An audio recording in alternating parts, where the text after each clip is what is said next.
Hey, pal. You ready? Can you pick me up at 6:30? I'm here. Too late. I'll go for 5 minutes. Move it. You're killing me. You know what, Dad? I'm good. It may be quite a while before he's ready, but our Subaru Legacy will be waiting for him. It's not just a sedan, it's a Subaru. University Subaru.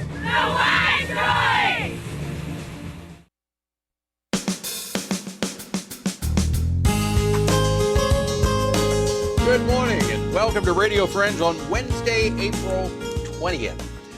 Larry Brown is with us today. We always say singer, songwriter, storyteller. Today he's a singer.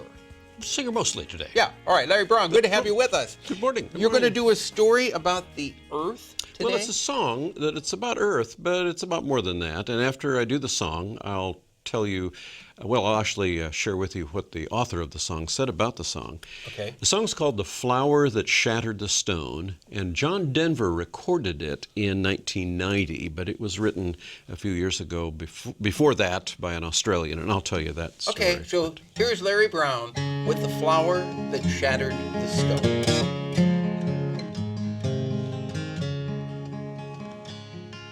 The earth is our mother, just turning around, with her trees in the forest and roots underground. Grandfather above us, whose sigh is the wind, paints us a rainbow without any end. As the rivers run freely, the mountain does rise. Let me touch with my fingers and see with my eyes. In the hearts of the children, a true love still grows, like a bright star in heaven to light our way home, like the flower that shattered the stone.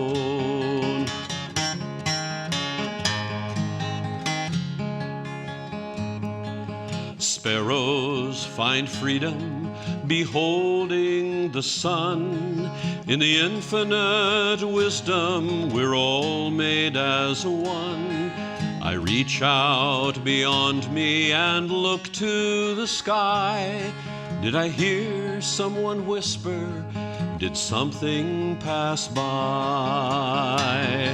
As the river runs freely, the mountain does rise. Let me touch with my fingers and see with my eyes. In the hearts of the children, a true love still grows, like a bright star in heaven to light our way home, like the flower that shattered the stone, like a bright star in heaven to light our way home, like the flower that shattered the stone. That is beautiful, Larry. Nice little song. I was sitting there listening to every word you said, and I found myself slipping into somewhat of a melancholy mood. Sure. Yeah. Well, I want to share with you, the author of that song was a man named Joe Henry, and he was an Australian, and John Denver met him, was there. He and his wife were friends of Olivia Newton John and her husband. And I want to share with you what Joe wrote about why he wrote that song. He said this was at a time when both his wife and Olivia were pregnant, and they had another friend who at that time was diagnosed with a tumor. And he said, Olivia asked me if I would write a lullaby that she could sing to commemorate the birth of her and Nancy's babies. And I wrote a lyric with a song entitled The Flower That Shattered the Stone, which composer John Harvest put to music. The words intend that no matter how brutal the reality, no matter how brutal the worst parts of our nature, whatever appears fragile and delicate, what's most vulnerable within us and what's most precious about us as living creatures, love, ultimately love must prevail. The flower of love ultimately will shatter the stone, be it corporate power, political power, individual greed, individual ego, what have you. I have to believe that the flower, in the end, will prevail. Perhaps as individuals, we won't be here long enough to bear witness to that advent, but I believe that is why we are here, to help push that stone in infinite distance with an infinite number of hearts and hands. How beautifully said. And you can get, often it's picturing that little flower coming up through the crack in the sidewalk. And just that's pushing exactly aside. what I was thinking of. Or growing through the road. As an example, last summer, MoDOT came by and they re-blacktop the road, surfaced the road, and when they did, it surfaced over a lot of green that was there. Well, they can do whatever they like, but about a month and a half later, it's a miracle. Like, you cannot hold life back. Sure. The green was coming up through a little tiny crack in the asphalt, and chicory was growing and blooming. All right.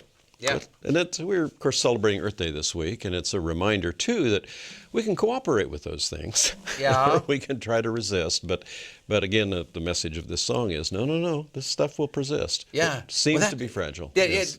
that's a very powerful message, and it's a message of optimism, which many times with the news cycles and what we read in the paper and we see in the magazine, everything is so negative. You mean pessimism and cynicism? What? Things are so negative at times, and if we just turn that around and try to think in a positive manner, sure. wonderful things can happen. It can make all the difference in the world. I think it makes a difference with our body, the way we feel. If we think positive, we can make a difference with the way we react with other people in a positive way. And speaking of that difference, I have to make a plug, Paul, if I may. I'm going to be telling stories at the St. Louis Storytelling Festival coming up first part of May, and one of my gigs will be at the Missouri History Museum, and I'll be telling a Missouri history story. But I'm a part of a larger presentation called Stories at the Core, Creating Heritage Tourism Initiatives. Now, this is a group of artists and historians and local folks from Lexington, Missouri, who worked with MU Extension and others to develop a way for folks to enjoy the history of the city of Lexington, particularly its historic architectural districts. And so they've developed 3 different audio tours of their city. How nice. And this is the end of a long-term project, and they're sharing now, both in Lexington and, in this case, on May 5th at the Missouri History Museum in St. Louis, how they did it as a model for how other communities can take their gifts they have in terms of history or uniqueness about those communities and let others share as a way of a tourism invitation. Got it. So. Now, if people want your CDs or they want you to come and perform, how do they get in touch with you? brownstory@hotmail.com. brownstory@hotmail.com. Larry Brown, thank you so much for coming by. Thank you. Sharing a beautiful song and a beautiful story behind that song. All right? Thank you. Tomorrow, Jack Schultz will be with us, Life Science Center. Our program directed by Travis McMillan, Reynolds Journalism Institute. Audio is Pat Akers from KBIA. Our floor director, Ariel Sierra. And our assistant producer and guest coordinator, Uncle James Miles. Drop me an email, pepperp@missouri.edu.